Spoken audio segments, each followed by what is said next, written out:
11페이지 411쪽 준비하시고요. 오늘은 45번부터 분개를 해보도록 하겠습니다.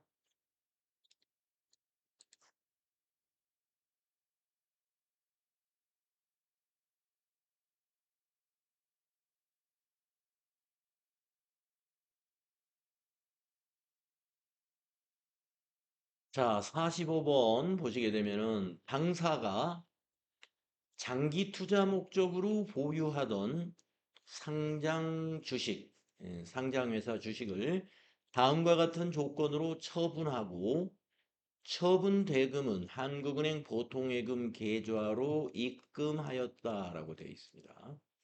전년도에 해당 상장 주식에 대한 기말 평가는 일반 기업 회계 기준에 따라 적절하게 회계 처리를 하였다라고 했는데요. 우리가 이 매도 가능 증권이잖아요, 요게. 우리가 장기 투자를 목적으로 보유하고 있는 주식을 우리가 매도 가능 증권으로 회계 처리를 해 놓는 것입니다.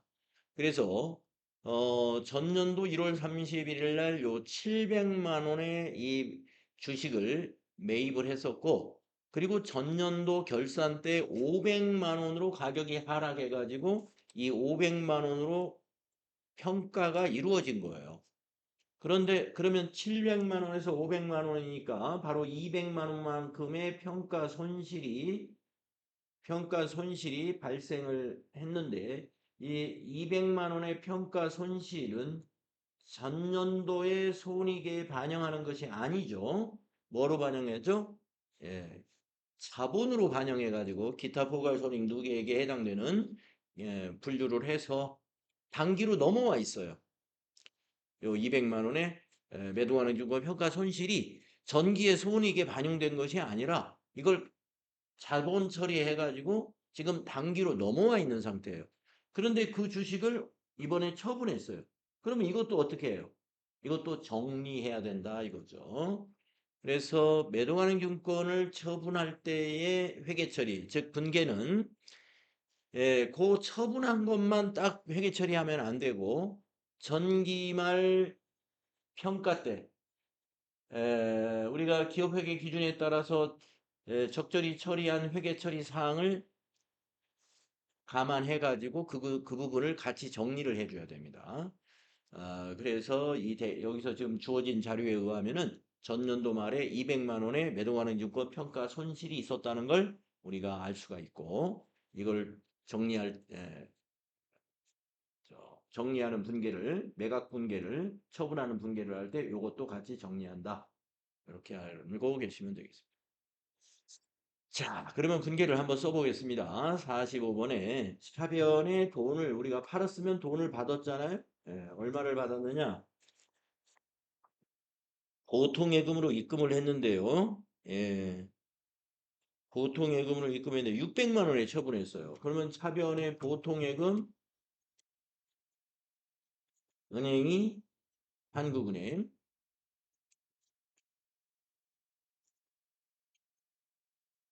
600만 원 증가 잡는 거죠. 대변의 매도 반응 증권이라는 자산을 감소시키는데 전년도 기말에 500만 원으로 평가를 해놨으니까 500만 원이 장부 금액으로 되어 있는 거죠. 그것을 정리하는 거죠. 그리고 나서 아까 말씀드린 전기말 이 주식으로 인해서 발생했던 매도가능증권 평가 손실을 정리해야 됩니다. 자, 그러면 여러분이 매도가능증권 평가 손실이라는 자본은 잔액이 어디에 존재하는가를 여러분이 알고 있어야 돼요. 자, 매도가능증권 평가 손실과 매도가능증권 평가 이익이 모두가 다 자본인데요. 매도가능증권 평가 이익이나 손실의 잔액의 위치는 달라집니다. 손실이면 자본 감소로 차변의 잔액이 있고요. 평가 이익이었으면 자본 증가로 대변의 잔액이 있게 돼요. 그래서 매도가능증권 평가 손실은 자본이지만 잔액이 대변에 있는 것이 아니라 감소 항목이기 때문에 차변에 있는 겁니다. 그래서 이걸 정리할 때는 반대쪽 대변에다가 정리를 하게 되는 거예요. 매도 가능 증권 평가 손실을 정리할 때는 대변에다 정리하는 거고, 매도 가능 증권 평가 이익이 났을 때도 있겠죠? 그거를 처분할 때 정리할 때는 그건 차변에 정리가 되는 거예요. 예. 정리는 항상 현재 잔액이 있는 반대 방향에 정리를 하는 것이죠. 자, 200만 원 정리합니다.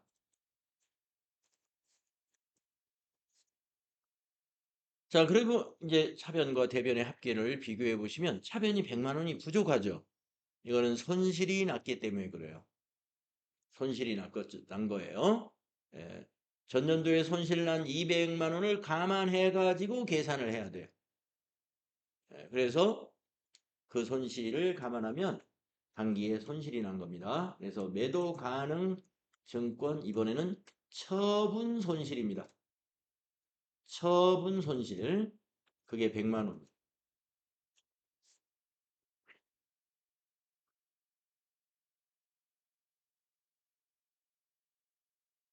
이렇게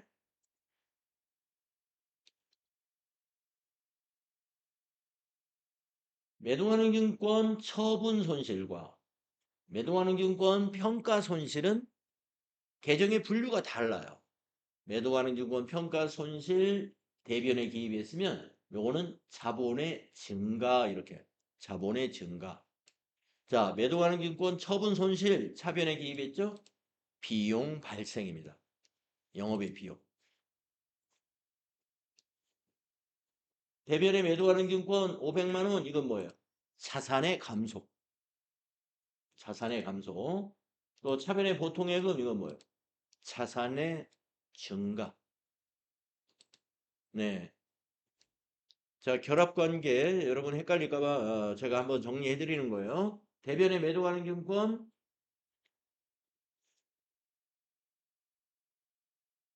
자산 감소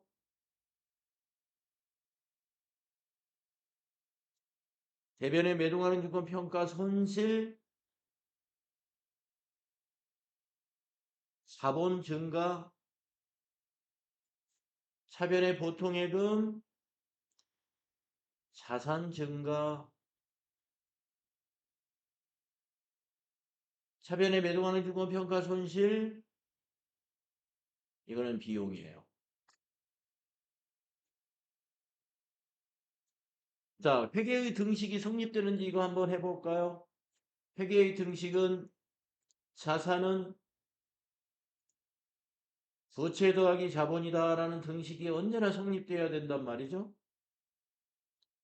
이것도 성립됐을 겁니다. 자, 여기서 자산은 어떻게 됐을까요? 600만 원 증가하고 500만 원 감소했기 때문에 자산이 100만 원 증가합니다. 니콜 부채는 여기에 없습니다. 자본이 200만 원 증가했지만 여기서 차변에서 비용이 100만 원 발생했기 때문에 비용이 발생한 것만큼 이익이 줄어들게 되죠. 결국에 자본의 증가는 100만 원이라고 봐야 돼요. 비용 때문에. 네, 성립이 됐죠. 자산 100만 원 증가했고 대변에 부채 더하기 자본에서도 자본이 100만 원 증가했습니다. 우리가 모든 거래마다 회계 등식인 자산 이콜 부채 더하기 자본이라고 하는 이 회계의 등식, 회계 원리는 어느 거래, 어떤 분계에서든지 간에 항상 성립이 되는 겁니다. 그래서 우리가 이게 회계 처리를 즉 분계를 써놓고서 말이죠. 여러분이 이걸 연습하는 방법이 바로 회계 등식에 대입해 보는 거예요. 예, 회계 등식에 대입을 해보는 거죠.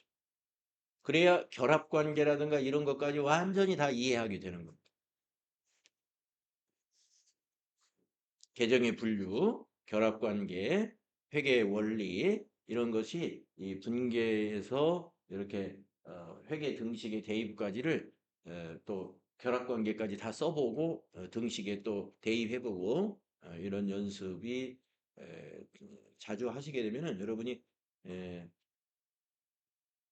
회계 공부를 알차게 할 수가 있다. 분계 하나만 가지고도 회계 공부를 알차게 할 수가 있다.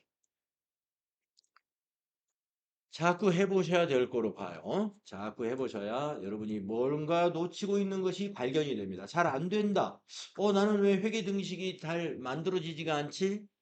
원래 분계가 틀렸거나 분계는 맞았는데 뭔가 지금 아직 그 거래의 결합이라든가 또 이것이 자본인지 이게 손익인지 이런 판단이 잘 안 되는 거죠.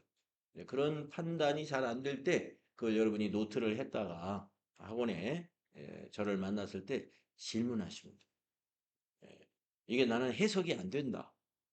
이런 거를 질문하시면 그때 하나씩 하나씩 이제 정리가 되는 것입니다. 그래서 조금씩 조금씩 정리가 되면서 이제 어느 순간에 쫙 알게 돼요. 어느 순간에 모든 걸 알게 되죠.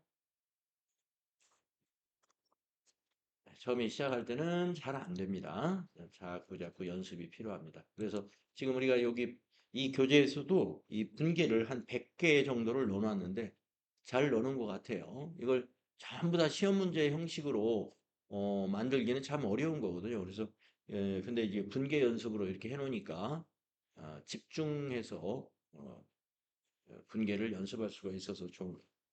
다음에 46번으로 가보겠습니다. 미국의 뉴욕 은행으로부터 금년 1월 10일 차입한 단기 차입금 10,000달러에 대해 원화로 환전하여 상환하였다.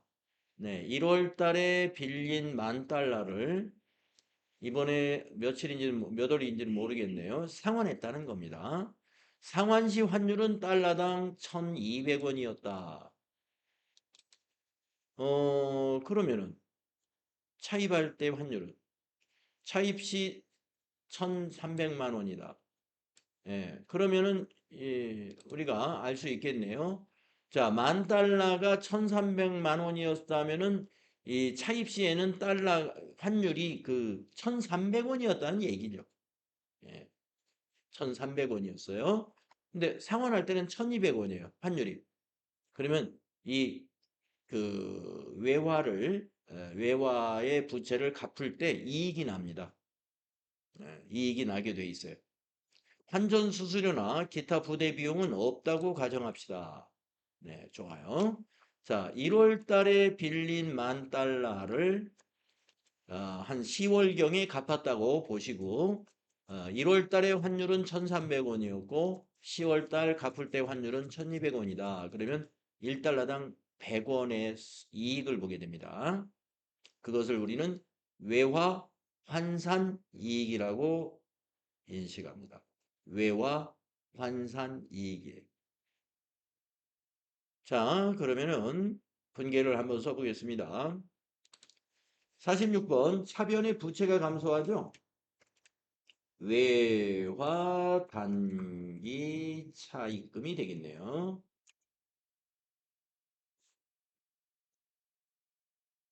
뉴욕 은행이 거래처가 되겠네요.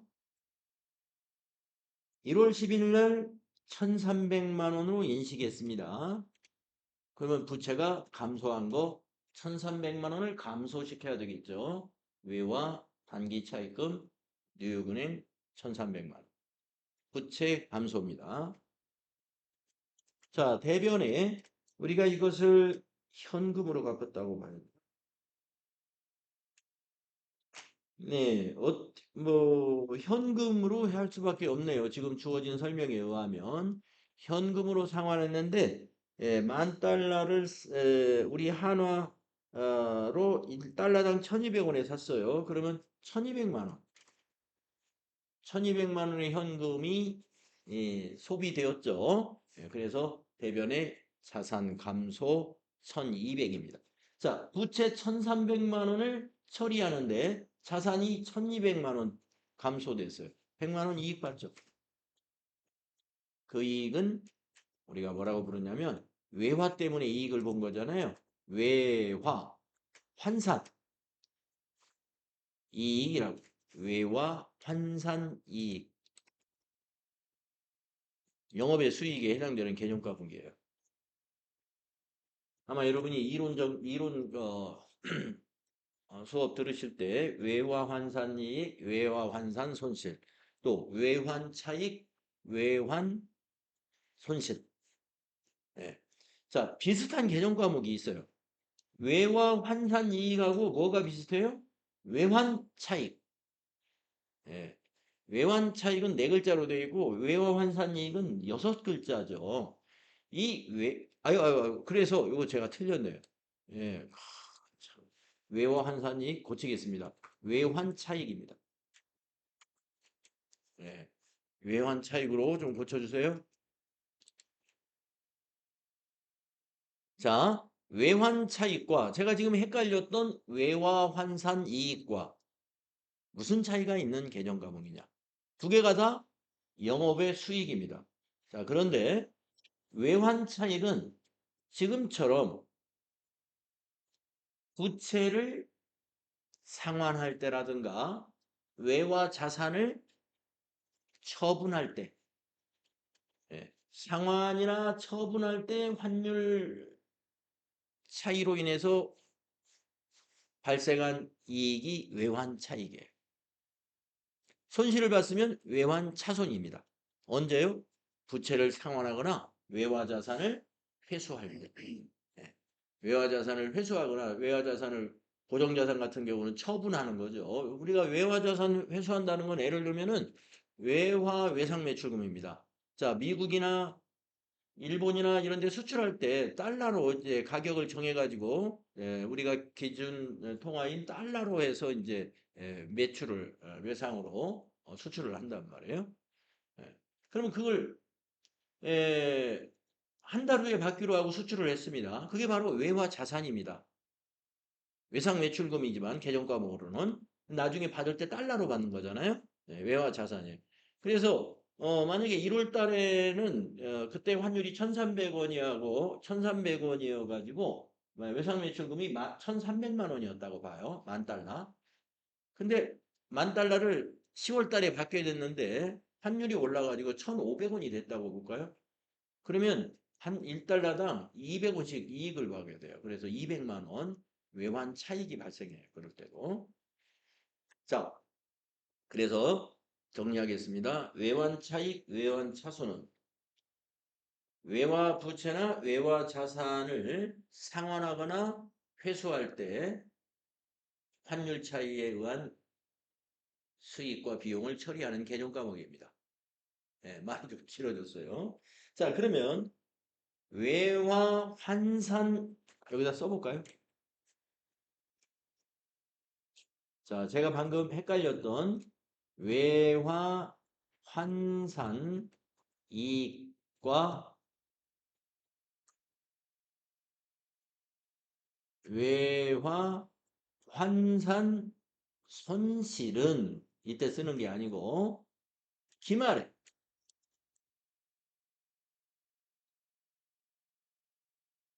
부채와 자산을 이거 물론 외화입니다. 평가할 때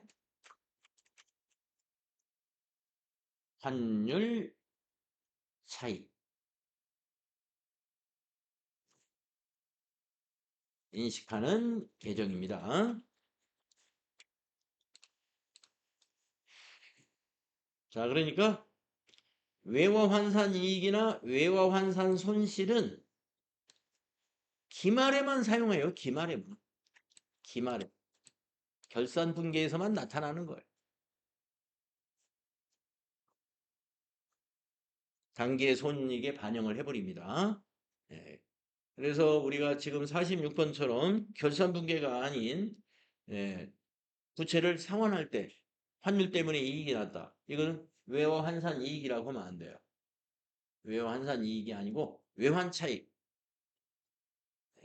굉장히 유사한 개정 과목이 있기 때문에 제가 추가로 좀 설명을 드린 거예요.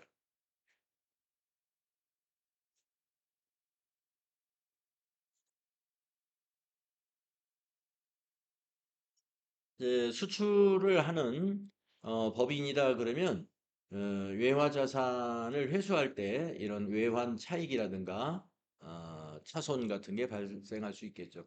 요즘 같은 상황이라면은 외환 차익이 많이 날 겁니다. 수출하는 기업들. 수출을 많이 하는 기업들은 지금 계속 환율이 물론 뭐 약간씩 내려갔다 다시 올라가고는 있지만 전체적인 흐름을 보면은 지금 계속 오르고 있는 거거든요.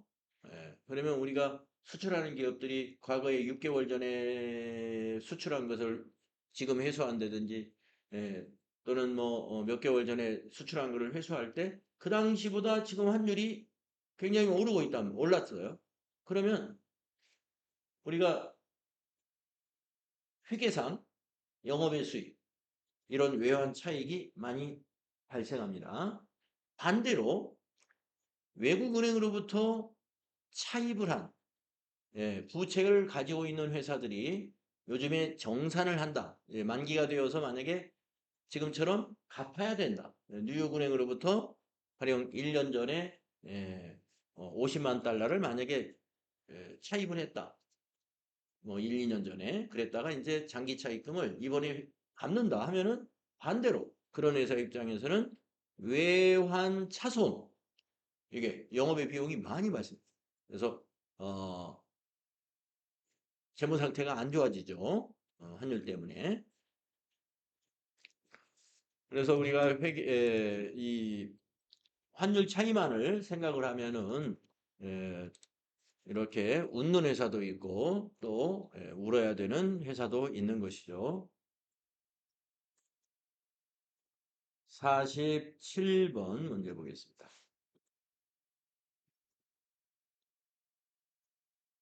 전달 20일 날 미국 블랙홀사의 외상으로 수출한 제품의 수출대금 12만 달러를 금일 달러로 송금받은 후 즉시 원화로 환전하여 한국은행 보통예금 계좌에 입금하였다. 네, 이게 바로 외화 자산입니다. 자, 외화 자산을 회수할 때 환율이 선적했을 때보다 올라가 있으면 이제 웃음이 나오는 거예요. 어우, 회계상 이익이 발생. 음, 환율 때문에. 자, 그럼 한번 보겠습니다. 전달 20일 날 환율은 1,300원이었네요. 1달러당. 그리고 오늘 회수하는 날 환율이 1,320원이 되었네요. 네, 20원 올랐어요.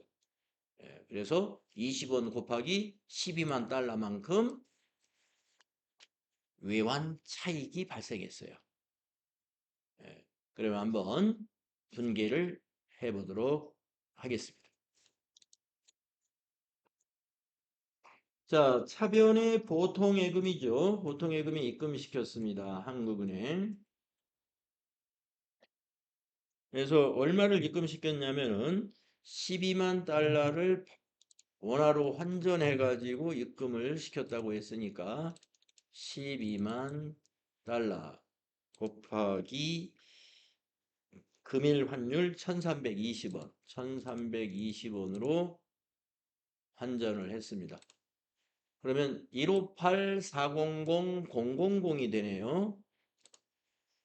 보통예금에 입금된 금액이 158,400,000,000이 되는군요. 계산기 써보니까. 자, 대변에 외상 매출금이 감소하죠. 받았으니까. 회사는 블랙이라는 회사. 얼마가 감소해야 되겠어요? 12만 달러 곱하기 1,300원이 감소해야죠. 우리 전월 20일 선적일대 환율로 우리가 공급가액 과세표준이 결정되는 거잖아요. 그래서 그 당시는 환율이 1,300원이었으니까 1,300원 곱하기 12만 달러 이걸로 외상 매출금이 인식이 되어 있는 거예요. 156,000,000이죠. 그래서 대변의 외상 매출금 자산이 감소하는 게 이만큼 감소하게 됩니다. 자, 자산 감소하고 보통예금에 들어온 자산이 훨씬 더 많이 들어왔죠. 240만 원 더 들어왔어요. 그걸 우리는 수익으로 인식하게 돼요. 외환 차익. 240만.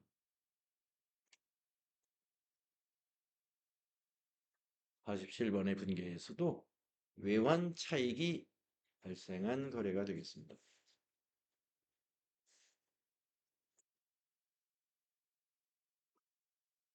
48번으로 가보겠습니다.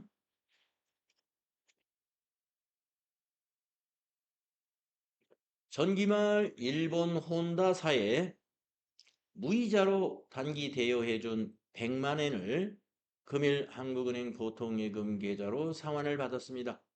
예, 우리가 이제 빌려준 거네요. 빌려준 거. 네. 전기 말에 빌려줘가지고 지금 받았으니까 이게 단기 대여해줬다 했으니까 단기 대여금이 되는 거죠. 단기 대여금을 회수했으니까 단기 대여금이라는 자산을 감소시키면 돼요. 단, 상환시 적용될 환율은 100엔당 1000원이다. 그러면 뭐 1엔당 10원인 거죠. 단기 대여금 잔액은 900만 원이다. 네. 우리가 단기 대여를 해줄 당시에는 엔화가 환율이 100엔당 900원이었다는 얘기네요. 1엔당 9원. 1엔당 9원이었는데 돈 받을 때 1엔당 10원이 됐어요. 자, 그래서 이거는 단기 대여금을 회수할 때 이익이 발생합니다. 단기 대여금도 자산이잖아요. 환율이 올랐으니까 이익이 발생하는 것이죠. 자, 분개를 해보겠습니다. 자, 48번에 차변의 돈을 어디로 한국은행 보통예금으로 받았다 했으니까 이것도 차변이 보통예금이 되는 거죠. 자, 얼마를 입금했을까요? 100엔당 1000원, 즉 1엔당 10원, 그래서 100만 원이니까 1000만 원 입금이 됐습니다. 대변에 단기 대여금이라는 자산이 감소하게 됩니다. 거래처는 혼다사 900만 원이 감소하게 되죠. 네. 단기 대여금 잔액이 900만 원이다 하는 것은 우리가 빌려줄 때 그때는 엔화가 1엔당 9원이었다는 얘기예요. 자, 그래서 이 거래에서도 100만 원만큼의 외환 차익이 발생합니다.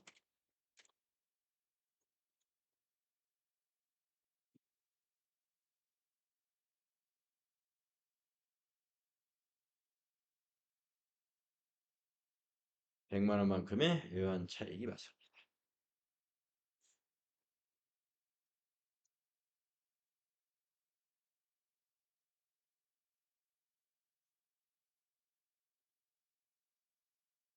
자, 49번으로 가볼게요. 당사는 전년도 8월 9일에 일본에 소재한 교토 상사로부터 원재료 100만 엔을 구매하면서 이를 외상 매입금으로 처리하였고, 그냥 외상으로 샀다 이 말이죠. 예, 원재료를 금일 동외상 매입금 전액을 현금으로 상환했다. 예, 외상 매입금을 갚았다. 이런. 전기말 외화자산 부채와 관련해서 적절하게 평가했다. 자, 다음 페이지에 가니까 자, 8월 9일 날 우리가 외상 매입금이 있을 때 100만 엔이었는데 그때는 환율이 1엔당 10원이었네요. 100엔당 1000원이니까. 자, 그런데 전년 말에 이걸 평가했어요. 예, 그래서 그 당시에는 환율이 100엔당 900원이어 가지고 1엔당 9원으로 평가했으니까 지난 결산 때 이제 이 외상 매입금이 900만 원으로 바뀌어 있어요. 그렇죠? 예. 100만 원이었을 땐 1000만 원이었는데 결산 때 환율이 떨어져 가지고 부채가 900만 원이 됐어요.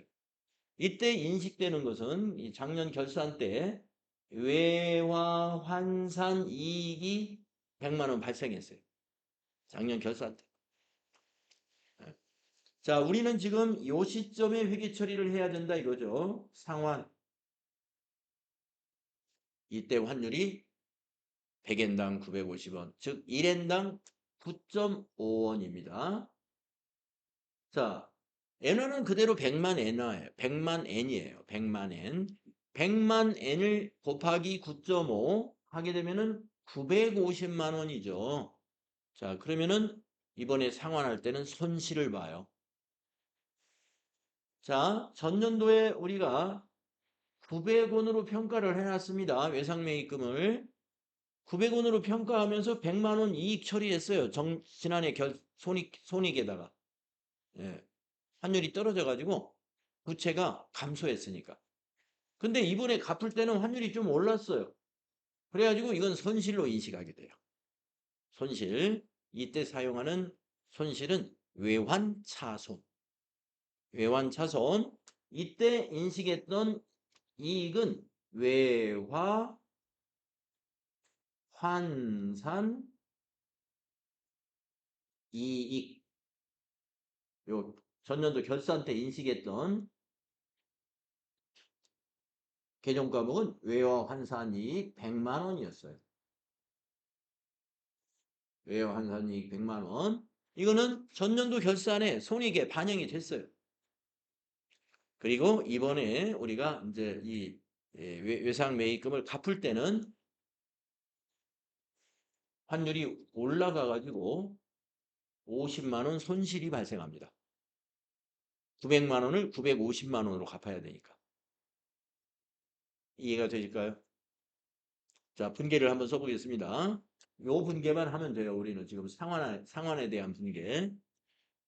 자, 그래서 49번의 분계를 써보면요. 차변의 외상매입금이라는 부채를 감소시키는 거죠.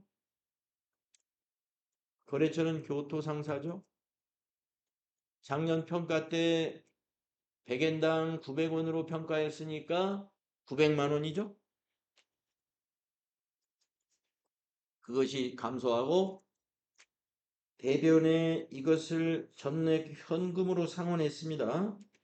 그러면 현금이 얼마 나가냐면 100만 엔을 사느라고 1엔당 9.5원을 지불했으니까 950만 원의 현금이 감소하게 되죠. 그래서 이번에는 외화부채를 상환할 때 환율 때문에 손실을 본 게 50만 원이 있습니다. 이것을 외환차손이라고. 외환차손. 외환차익에 반대되는 개념.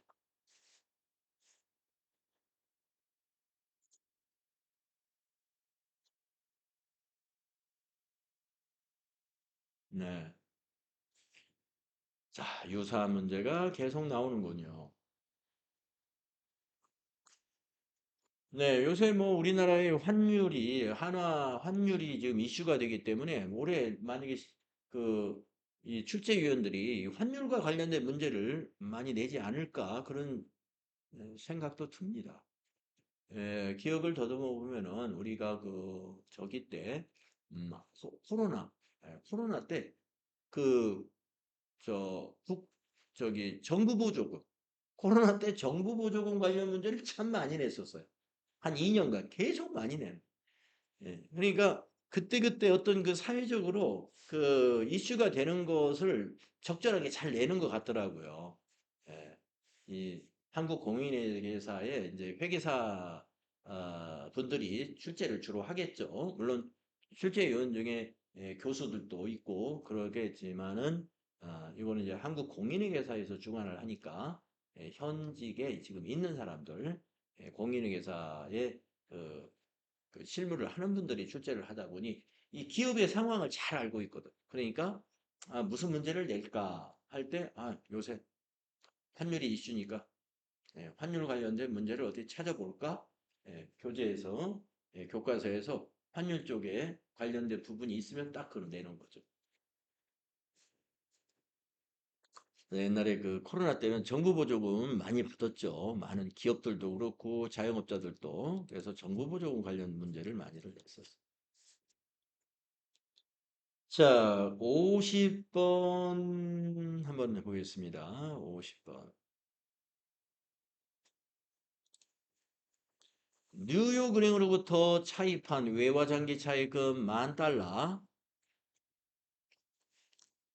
10,000달러와 이자 200달러에 대해 거래은행에서 원화 현금을 달러로 환전하여 상환했다. 네. 그러니까 우리나라 돈을 달러로 바꿔서 상환했다. 이 말이죠. 자, 차입금을 상환했어요. 빚을 갚았는데, 자, 장부상 회계 처리를 적용했던 환율, 1달러당 1,000원으로 지금 평가가 되어 있습니다. 예. 그러니까 이게 지금, 어, 지난 결산 때 평가된 것인지 아니면 올해 빌린 건지 그거는 여기에 지금 날짜는 나와 있지 않습니다만 어쨌든 지금 장부에는 달러당 1,000원이에요. 차입금. 그러니까 10,000달러니까 지금 1,000,000원이란 얘기예요. 그런데 상환할 때 적용하는 환율이 달러당 1,100원이 됐어요. 환율이 올랐군요. 1,100원.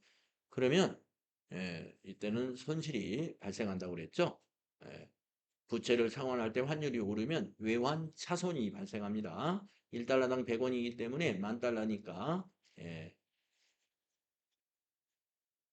10,000달러니까 1,100만 원?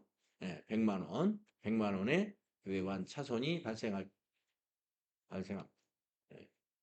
자, 그리고 이자도 지급했군요. 이자 20만. 그러면 이제 이자 비용이 발생하죠. 이자 비용은 20만이 아니라 200달러.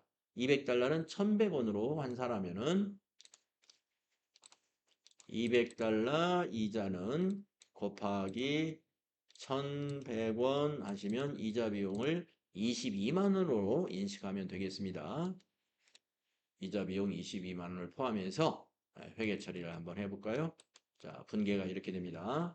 차변의 이자 비용 22만 원, 또 차변의 부채가 감소되는 게 차변에 와야 되죠.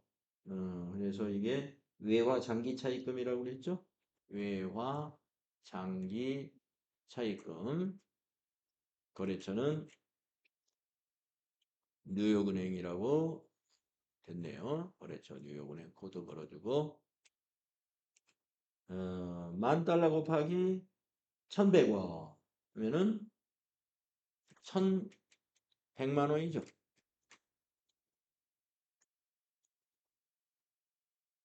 10,000달러 곱하기 1,100원 1,100만 원. 아니야. 이거 틀렸어요. 1,100만 원이 아니고 장부 1,000원을 적용해야죠. 1,000만 원이죠. 1,000만 원. 죄송합니다. 부채 감소는 1,000만 원이에요. 왜냐면 장부에 적용된 환율이 1,000원이니까 부채를 1,000만 원만 1,000만 원이 감소돼야 맞죠? 자, 대변에 이제 이 이자하고 원금을 모두 어떻게 지급했냐면은 현금으로 지급했어요.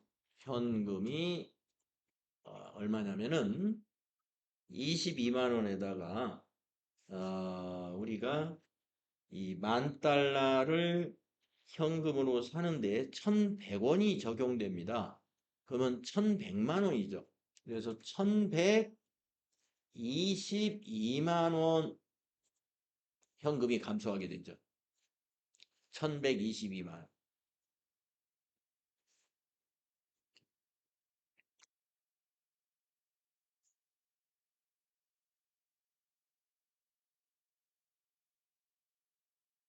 그리고 100만 원은 차변에 외환 차손. 아까 100만 원 발생할 것이다 그랬죠? 외환 차손이 100만 원 발생합니다.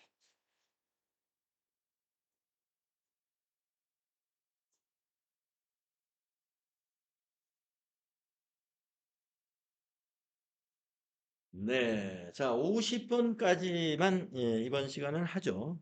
분계 너무 오래 하면 좀 힘들어요. 50번까지만 하고 51번부터는 내일 하도록 하겠습니다.